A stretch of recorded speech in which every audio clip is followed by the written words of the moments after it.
హిందూ దేశాన్ని మాత్రమే హిందువుల భక్తి శక్తి నడిపిస్తుంది అంటే మనం పొరపడినట్టే. ఎందుకంటే హిందుత్వం ప్రపంచమంతా వ్యాపించింది. హనుమంతుని కీర్తి గానం చేస్తూ శ్రీరాముని లీలలు తలుచుకొని రోజంతా ఆ నామకీర్తనల్లో మునిగేవారు ఎందరో. పెద్ద పెద్ద దేవతామూర్తుల్ని మన దేశంలో చాలా చూసే ఉంటారు. అయితే ఇతర దేశాల్లో కూడా మన హిందూ సంప్రదాయం తత్వం విరాజిల్లుతోంది. ఆ విషయాన్ని తెలుసుకుందాం రండి. ముందుగా ఇండోనేషియాతో మొదలు పెడదాం. ఒకప్పుడు హిందూ దేశంగా పేరుగాంచిన ఇండోనేషియా ఈ రోజు ముస్లింలకు బహుమూల్య దేశం. కానీ హిందూ సంప్రదాయం, హిందుత్వం అణువణువునా కనిపిస్తూ ఉంటుంది. హిందువులుగా హిందూ సంప్రదాయాల గురించి, హిందుత్వం గురించి మాట్లాడుకునే మన దేశంలో మన కరెన్సీ నోట్ల మీద బహుశా మనకి దేవుడి బొమ్మలు కనిపించవు. కానీ ఇండోనేషియా కరెన్సీలో మాత్రం వినాయకుడి బొమ్మ కనిపిస్తుంది. అంతేకాదు వారి విమానాలపై కూడా విష్ణుమూర్తి వాహనమైన గరుడ పక్షి బొమ్మ కనిపిస్తుంది. అక్కడ ప్రజల్లో హిందుత్వం అనేది ఎంతగా వారిలో మమేకమైందో చెప్పడానికి ఈ ఒక్క ఉదాహరణ చాలు. అక్కడి అత్యంత ప్రభావవంతమైన జ్వాలాముఖి మౌంట్ బ్రోమో ముఖం దగ్గర వినాయకుడి విగ్రహం కనిపిస్తుంది. దాదాపు 700 సంవత్సరాల నుంచి ఆ వినాయకుడే జ్వాలాముఖి నుంచి ప్రజల్ని రక్షిస్తున్నాడు అని నమ్ముతారు. అక్కడికి దగ్గరలో ఉన్న బాలి ద్వీపంలో కూడా ప్రజలు హిందూ ధర్మాన్ని పాటిస్తారు. అక్కడ ఒకదాన్ని మించి ఒకటి హిందూ దేవాలయాలు మనకు దర్శనమిస్తాయి. వాటిలోని దేవతామూర్తులు కూడా అబ్బురపరుస్తాయి. వాటిలో ఒకటి విష్ణుమూర్తి యొక్క విగ్రహం. ప్రపంచంలోనే అతిపెద్ద విష్ణు విగ్రహంగా పేరుంది. స్టాచ్యూ ఆఫ్ గరుడా పేరుతో కొలుస్తారు ఆ విగ్రహాన్ని. ఇక్కడ మొదటి శతాబ్దం నుంచి హిందూ ధర్మాన్ని పాటిస్తున్నారని చరిత్ర చెబుతోంది. ఒకప్పుడు చెట్లు పుట్టల్ని దేవుడిగా భావించి పూజించేవారు. ఆ సంప్రదాయం ఇప్పటికీ ప్రతి 12 సంవత్సరాలకు ఒకసారి మనకు కనిపిస్తూ ఉంటుంది. వాటిని గుడిలో దేవతలుగా నిలిపి ఉత్సవాలు జరుపుతారు. ఉత్సవాల్లో పాలు పంచుకునేందుకు ప్రపంచంలోని నలుమూలల నుంచి పర్యాటకులు వస్తూ ఉంటారు. శ్రీలంక. ఇక్కడ 70% పైగా ప్రజలు బౌద్ధ మతం స్వీకరించిన వారే కనిపిస్తారు. కానీ ఒకప్పుడు శ్రీరామచంద్రుడు పరోక్షంగా ఇక్కడ రాజ్యమేలాడని చెప్తారు. ఇక్కడ ఇప్పటికీ 12% ప్రజలు హిందూ ధర్మాన్ని పాటిస్తూ ఉన్నారు. ఆ విషయం మనకి అణువణువు కనిపిస్తూనే ఉంటుంది. పూజలు, సంప్రదాయాలు, కట్టుబాట్లు, హిందూ ధర్మాన్ని గురించిన విగ్రహాలు ఇవన్నీ మనకు ప్రతి చోట దర్శనమిస్తాయి. శ్రీరామచంద్రుడు, సీతాదేవి జీవితాల్లోని ముఖ్యమైన ఘట్టాలు ఇక్కడే జరిగాయని మనకు రామాయణ ఇతిహాసం చెబుతోంది. అక్కడ జరిగిన ఆ ఘట్టాలతో వారికి శ్రీలంకతో ఎంత సంబంధం ఉందో కూడా తెలుస్తోంది.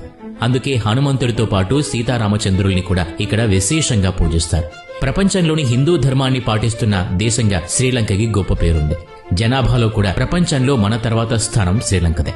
జపాన్. సనాతన ధర్మాన్ని పాటించడంలో జపాన్ ప్రజలు ముందుంటారు. వారి గ్రంథమైన గోల్డెన్ లైట్ పుస్తకాన్ని అనువదించి చూసినప్పుడు మనకు మనం పూజిస్తున్న దేవుళ్ళని వారు కూడా పూజిస్తారు అని అర్థమవుతుంది. ఇక్కడ ముఖ్యంగా లక్ష్మీదేవి, సరస్వతీదేవి, గణేశుడు, విష్ణుమూర్తి, కృష్ణుడు ఇంకా ఇతర దేవుళ్ల విగ్రహాలతో పాటు వారికి పూజలు జరపడం కూడా మనం చూడొచ్చు. పురాతన ఆలయాలు కూడా ఇక్కడ చాలా ప్రసిద్ధి పొందాయి. అయితే వారి భాషలో ఈ దేవుళ్లను ఆ పేర్లతోనే పూజలు చేస్తారు. గణేశుణ్ణి కంగితనని, లక్ష్మీదేవిని కిజిజోతెన్, సరస్వతీదేవికి బెంజటిన్ అని, కుబేరుణ్ణి బిషమున్, మహాశివుణ్ణి దైకోకూటేన్ అన్న పేరుతో పూజిస్తారు. పేర్లు వేరైనా వారు చేసే పూజాది కార్యక్రమాలు అన్నీ హిందూ ధర్మంలోనే సాగుతాయి. ఇక్కడ హిందూ ధర్మం పెరగడానికి కారణం అక్కడి జనాభాలో దాదాపు 3,000 మందికి పైగా హిందువులు ఉండటం. అలాగే వియత్నాం, చైనా నుంచి ఒకప్పుడు వలస తెచ్చుకున్న ధర్మాలు, అందులో బౌద్ధ ధర్మం కూడా ఒకటి. ఇవన్నీ అక్కడ హిందూ ధర్మాన్ని గౌరవించడంలో, పాటించడంలో ఇప్పటికీ తోడ్పడుతూ ఉన్నాయి. అమెరికా సంప్రదాయాలకి, కట్టుబాట్లకి, హిందూ సంప్రదాయాలకి ఆకాశానికి భూమికి ఉన్న తేడా ఉంది. కానీ 9,000 సంవత్సరాల పూర్వమే అక్కడ వానర జాతి అచ్చం మనం పూజించే హనుమంతుడిలాగా ఉందని చెప్తారు. దట్టమైన అడవిలో ఈ వానర జాతి కపి అన్న పేరుతో ఉంది. చార్ల్స్ లిండ్బర్గ్ అనే పురాతత్వ శాస్త్రవేత్త ఈ విషయాన్ని ప్రపంచానికి తెలియజేశారు. అప్పట్లో ప్రజలు వానరంలాగా ఉండే విగ్రహాలకి పూజ చేశారు అని పరిశోధనలో తేలింది. ఈ విషయం బయటకు రావడంతో the last city of monkey God అన్న పేరుతో అటువంటి విగ్రహాల కోసం అన్వేషణ కూడా మొదలైంది. మన రామాయణ గ్రంథం ప్రకారం వానరుల రాజధాని కిష్కింధగా మనకు తెలుసు. దాన్ని వాలి, సుగ్రీవుడు పరిపాలించారు. హనుమంతుడు అతని కొడుకైన మకరధ్వజుడిని కాపాడుకోవడం కోసం పాతాళానికి వెళ్లాడు. అప్పుడే ఇక్కడ అడుగుపెట్టి ఉంటాడు అని వారి గ్రంథం కూడా చెప్తోంది. ఆ అడవులు సెంట్రల్ అమెరికా, బ్రెజిల్కి మధ్యలో ఉన్నాయి. ఇక్కడ హనుమంతుడు తన కొడుకు మకరధ్వజుణ్ణి రక్షించి రాజును చేశాడు. అప్పటినుంచి ఇక్కడి ప్రజలు హనుమంతుని దేవుడిగా పూజించడం మొదలుపెట్టారు. థాయిలాండ్.